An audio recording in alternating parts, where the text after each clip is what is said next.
Namaste and welcome to Vedic Wisdom Podcast, where ancient stories meet modern psychology to help us live wiser, calmer, and more fulfilled lives. I'm your host Lalita Murali, and today we are exploring 3 timeless lessons from the Ganesha Purana: the power of knowledge, the art of attachment and letting go, and the power of emotional regulation. To help us bridge these ancient teachings with modern day mental well being, we have Mrs. Arthy Sriram, a highly respected counseling psychologist known for her work in emotional well-being, relationship building, and self-awareness. Let's get into today's conversation and uncover how Ganesha's wisdom can guide us through life's challenges. Welcome to the show, Arthy. It's such a pleasure to have you once again on the show. My first question would be, now, the Ganesha Purana often speaks of the power of knowledge. From your perspective, why is knowledge such a transformative force? In the Ganesha Purana, we see Ganesha being revered as the remover of obstacles through wisdom. In one story which we all know, Ganesha wins a divine race around the universe by circling his parents, symbolizing that understanding the essence, not just the form, is the highest knowledge. Psychologically, this teaches us that knowledge isn't just information, it's perspective. True wisdom comes from insight, knowing what matters most and acting accordingly. In therapy, I see that when people gain self-knowledge, they can make better choices, reduce impulsivity, and align life with their values. Knowledge liberates because it replaces blind reaction with conscious response. That's such a beautiful connection. Knowledge, as you said, is a shift in perspective rather than just collecting facts. It really changes the way we see life situations. How can we apply this knowledge as perspective concept in our daily decision making? The Ganesha Purana's lesson is that knowledge is about seeing beyond appearances. For instance, when we face conflict, we often focus on winning the argument. But Ganesha's wisdom teaches us to focus on winning the relationship. Psychologically, this means taking a step back, identifying the core need, and acting in a way that serves long-term well-being. In daily life, this might mean pausing before reacting, asking yourself, what's the bigger picture here? This shift in focus reduces emotional reactivity and builds stronger, more resilient relationships. Just like Ganesha's win was not about speed, but depth of understanding. That's so relatable. We often forget the bigger picture in the heat of the moment. The Purana also speaks about attachment and letting go. Can you share a relevant incident and its psychological meaning? In one tale, Ganesha loses his beloved tusk in battle, yet continues his role with grace. This represents the art of letting go, accepting change without losing purpose. In psychology, we call this adaptive coping. People often struggle because they cling to what was rather than facing what is. Whether it's a job loss, a breakup, or even an identity shift, the ability to release attachment while retaining meaning is vital for mental health. Ganesha shows that letting go doesn't mean defeat. It's an act of strength that creates space for growth, resilience, and new beginnings. I really love the way you put it.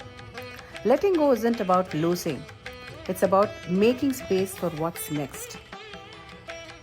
Most of us find that letting go is extremely hard. What practical tools can help us in today's world? Yes, agree. Letting go is not easy.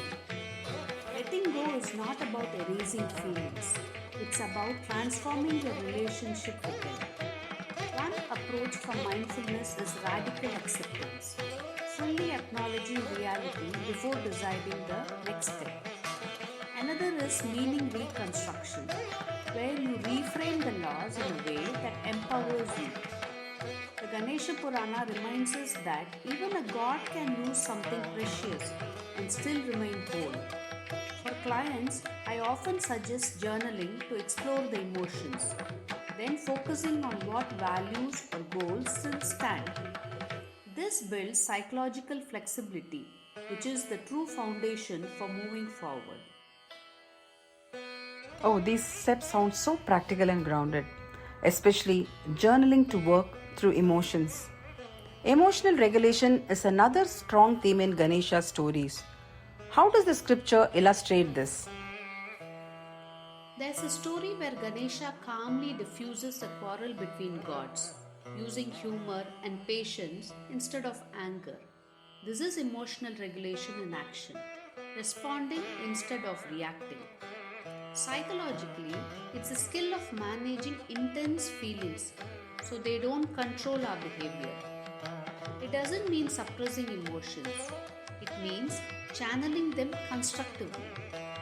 Ganesha's approach shows that composure can influence others more than force can. In therapy, we see that regulated emotions lead to better communication, decision making, and conflict resolution. It's a skill that benefits personal relationships, leadership, and self esteem. Yes, I can see how that calm presence can shift an entire situation for the better. Can you tell us how someone can start building emotional regulation skills today? First, increase emotional awareness. Name what you are feeling. The moment you label an emotion, you create a gap between stimulus and response. Second, practice grounding techniques like deep breathing or focusing on sensory details. This keeps the brain's emotional center from hijacking logic. Third, reflect before acting. Ask yourself if your responses will serve your long-term goals. In the Ganesha Purana, Ganesha never rushes into chaos. He pauses, assesses, and then acts with calm confidence. Adopting this approach in daily life allows us to handle challenges with dignity and clarity. That pause before action is such a powerful takeaway and so simple to start practicing. In today's fast paced, emotionally charged world, how can these three teachings work together? Yes, we are in a fast paced world. Knowledge provides clarity. Letting go creates space, and emotional regulation offers balance. Together, they form a cycle of resilience. For example, knowledge helps you recognize when something no longer serves you. Letting go ensures you don't stay trapped by past attachments. Emotional regulation helps you navigate the discomfort of change without destructive reactions. The Ganesha Purana shows these as interconnected virtues, not isolated skills. In modern life, practicing all three means we face challenges not with panic or despair, but with grounded wisdom, acceptance, and calm action. It's so inspiring to think these as a cycle, each one strengthening the other. If you could leave our listeners with one Ganesha inspired psychological mantra, what would it be? Mantra. I would say wisdom is seeing clearly, courage is letting go, and strength is staying calm. These three are not just spiritual ideals, they are mental health essentials. Ganesha reminds us that life will bring obstacles, losses, and emotional storms. But with knowledge, detachment, and emotional balance, we can navigate them without losing our essence. In therapy and in life, this combination turns challenges into stepping stones for growth. What a beautiful mantra to carry with us. It feels like both a life philosophy and a daily practice. Thank you so much, Arthy, for helping us to see how ancient teachings from the Ganesha Purana are not just stories but living tools for our everyday emotional and mental well being. To our dear listeners, May you see clearly, let go gracefully, and stay calm in the storm. This has been the Vedic Wisdom Podcast, and until next time, keep your mind open, your heart steady, and your spirit grounded. Namaste.